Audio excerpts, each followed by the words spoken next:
ಅಪ್ಪಗೆ 50 ವರ್ಷದ ಹುಟ್ಟುಹಬ್ಬದ ಶುಭಾಶಯಗಳು. ಮೊದಲು ಅಪ್ಪುಗೆ ಶುಭಾಶಯಗಳು, ಆಮೇಲೆ ನಿಮಗೆಲ್ಲ ಅಪ್ಪು ಹುಟ್ಟುಹಬ್ಬದ ಶುಭಾಶಯಗಳು. ಅವ್ನು ನಿದ್ದೆ ಮಾಡಿದ್ರೆ ಇನ್ನೂ ಖುಷಿಯಾಗಿರ್ತಾ ಇತ್ತು. ಆದರೂ ಅದ್ರ ಹತ್ರಷ್ಟು ನೀವು ಅದನ್ನು ನಡೆಸ್ತಾ ಇದ್ದೀರಾ, ಅದರಿಂದ ತುಂಬ ಖುಷಿ ಆಗ್ತದೆ. ಪ್ರತಿ ಹುಟ್ಟಿದಬ್ಬಕ್ಕೆ ನೀವು ಸಾಕಷ್ಟು ಬಾರಿ ಏನು ಇಷ್ಟನೋ ಅದೆಲ್ಲ ಮಾಡ್ತಿದ್ರು. ಅಮ್ಮ ಅಮ್ಮನ ಫೇವ್ರೇಟ್ ಜೊತೆಗೆ ನಿಮ್ಮ ಮುಂದಿನ ತಮ್ಮ ಅದರದ್ದೆಲ್ಲ ನೆನಪು. ನಾನು ಅವನ ಜೊತೆ ತುಂಬ ಶೂಟಿಂಗ್ಗಳು ಹೋಗಿದ್ದೀನಿ ಜೊತೆಗೆ. ಮತ್ತು ಇದ್ರದ್ದು ವಸಂತ ಗೀತ ಜಾಸ್ತಿ, ಮತ್ತು ಭಾಗ್ಯವಂತ, ಇದೆಲ್ಲ ನನ್ನ ಜೊತೆ ಹೋಗ್ತಾ ಇದ್ದೆ. ಅವನು ಸಣ್ಣವನಿದ್ದಾಗ ಅವನು ಶೂಟಿಂಗ್ ಹೋಗಿ ಮುಂಚೆ ಅವನಿಗೆ ಸ್ನಾನ ಮಾಡಿಸಿ ರೆಡಿ ಮಾಡಿ ಕಳಿಸ್ತಾ ಇದ್ವಿ ಯಾವಾಗಲೂ. ಕೇಸರಿ ಬಾತ್ ಮೆನು ಮಾಡ್ಕೊಂಡು ಬಂದಿದ್ರಿ. ಈಗ ಅದು ಅಪ್ಪಾಜಿಗೆ ಮಾಡೋದು ತುಂಬ ಇಷ್ಟ.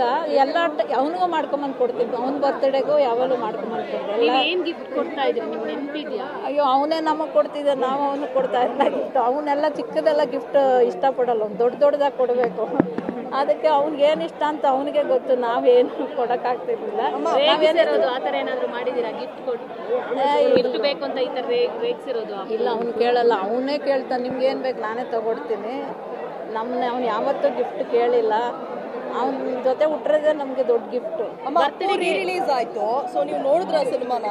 ನಾನು ನೋಡಿಲ್ಲ, ಮೊಮ್ಮಗು ಇತ್ತು, ಅದರಿಂದ ಹೋಗಿಲ್ಲ. ನನ್ನ ಮೊಮ್ಮಗ ಬೆಳಗಾಮಿಂದ ಬಂದಿದ್ದ, ಅದಕ್ಕೋಸ್ಕರ ರಿಲೀಸ್ಗೋಸ್ಕರ ಬಂದಿದ್ದ.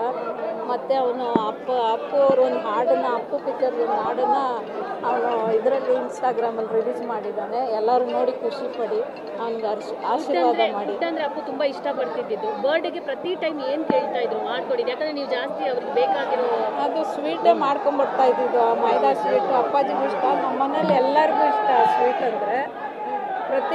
ಇವಾಗಲೂ ಅಷ್ಟೇ, ಪ್ರತಿ ಹುಟ್ಟುಹಬ್ಬಕ್ಕೂ ಅವನಿಗೆ ವರ್ಷದ ಪೂಜೆಗೆ ಯಾವಾಗಲೂ ಮಾಡ್ಕೊಂಬರ್ತೀನಿ. ಅಪ್ಪಾಜಿಗೂ, ಅಮ್ಮನಿಗೆ, ನಮ್ಮ ಬ್ರದರ್ಸ್ಗೆ ಎಲ್ಲರಿಗೂ ಇಷ್ಟ. ನಮ್ಮ ಯಜಮಾನ್ರು, ನಮ್ಮ ಮಕ್ಕಳಿಗೆ, ಮೊಮ್ಮಕ್ಕಳಿಗೆ ಎಲ್ಲರಿಗೂ ಇಷ್ಟ ಆ ಸ್ವೀಟ್ ಅಂದರೆ. ನೀವು ಮಾಡೋ ಚಿತ್ರಾನ್ನ ತುಂಬ ಇಷ್ಟ ಆಗಿತ್ತು? ಹೌದು, ಮಸಾಲೆ ಚಿತ್ರಾನ್ನ ಅಂದರೆ ಅವ್ನಿಗೆ ತುಂಬ ಇಷ್ಟ.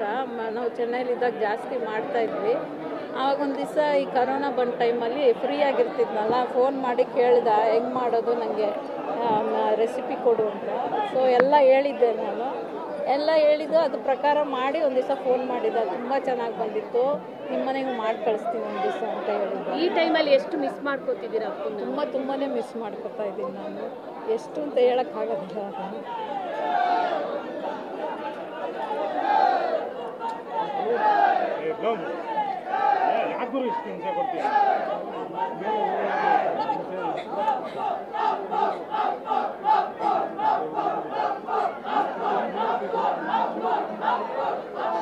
ಎಲ್ಲ ಎತ್ತು ಬೆಳೆಸಿದ್ದೀವಿ. ಇವಾಗ 50 ವರ್ಷಕ್ಕೆ ಅವನಿಲ್ಲ ಅಂದರೆ ನಮ್ಗೆ ತುಂಬ ನೀವೆಲ್ಲ ಅಷ್ಟು ಸಂತೋಷದಿಂದ ಆಚರಿಸ್ತಾ ಇದ್ದೀರಾ. ಅದನ್ನ ನೆನೆಸ್ಕೊಂಡು ನಮ್ಗೆ ತುಂಬ ಖುಷಿ ಆಗಿದೆ. ನಮಗಿಂತ ನಿಮ್ಮ ಪ್ರೀತಿನೇ ಜಾಸ್ತಿ ನನಗೆ ಅನಿಸುತ್ತೆ.